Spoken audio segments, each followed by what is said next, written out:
आज 28/4/2026 ये पुण्यतिथि आम वकील समाज प्रति एक गणपर्वर दिवस। ये दिवस आम ओडिशार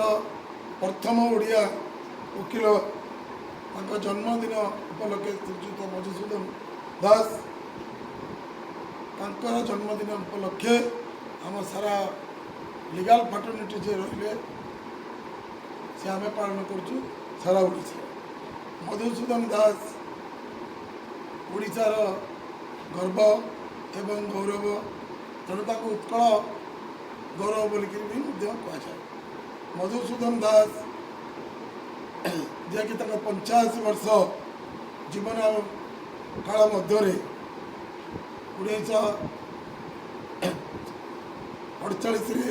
1848 जन्मग्रहण करते, 1934 देहत्याग करते। जो 85 वर्ष जीवन यात्रा से केवल ओडिशा जो अर्ध शताब्दी 50 वर्ष काल ओडिशार उन्नति करते निजक संकल्पबद्ध थे। ब्रिटिश सरकार पाखे फाइटिंग करी श्री जगन्नाथ मंदिर सुरक्षा, नीतिकांति सुरक्षा, गरीब लोक आईन प्रदान एवं स्वतंत्र ओडिया भाषा भित्तिक ओडिशा राज्य उत्कल राज्य किपरि गठन हेब तार पुरदा साजी विभिन्न प्रकार मीटिंग, विभिन्न प्रकार ग्रुपिजम करी ब्रिटिश दरबार में उत्थापन करी जितेबाला 1936 ओडिशा प्रदेश गठन है से गरीला स्मरण कर जेहेतु स्वाभिमान ओडिया एवं सी ओडिशार आमर मंत्री थे, भल वकील थे एवं तांकर जो ओडिशा प्रति जो चिंता, ओडिया लोक जो चिंता, ओडिया लोक जो जागृत करवा एवं ओडियार मुख्य सूत्र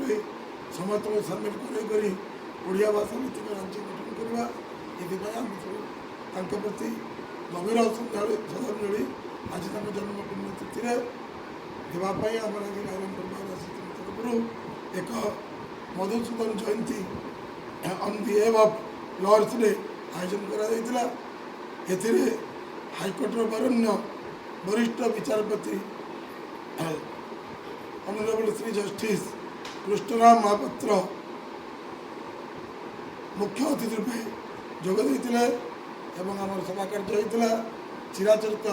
प्रथा अनुसार 10 जन सीनियर एडवोकेट आमर मानपत्र दि जाता एवं यही परिप्रेक्षी आम समस्त आजिका दिन में संकल्पबद्ध हो ये अंचल विकास पथरे आम नारायणपुर बार आम निष्पेक्षित निस्सहाय लोक आईन सुरक्षा देवु यह कही आम आज दिन मेसेज रखी आम सभा कार्य बाबू जयंती अवसर में रायरंगपुर बार एसोसिएशन तरफ अक्षय महांती सभापतित्व एक वर्णाढ़ परिवेश भितर आम मधुबाबू जयंती को पालन कलु। मधुबाबू जयंती आमर लॉयर्स डे भाव पालित हो 1948 मसीहा सत्यभामापुर ग्राम मधुबाबू जन्मग्रहण करते। से ओडिशार प्रथम वकील एवं ओडिशा रे से प्रथम बारिस्टर भाव वकील बारिस्टर भाव से सब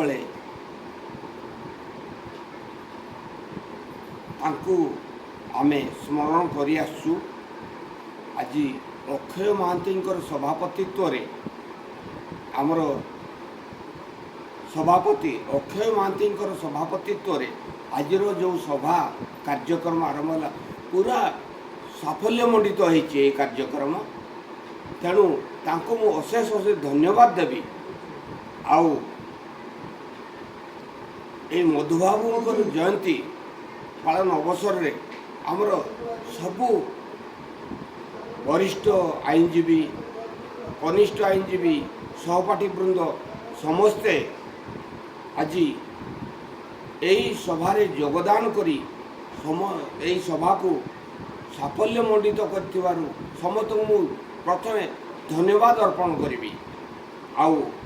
आमर मुख्य आकर्षण व्यक्तित्व थे आमर हाईकोर्टर जस्टिस श्री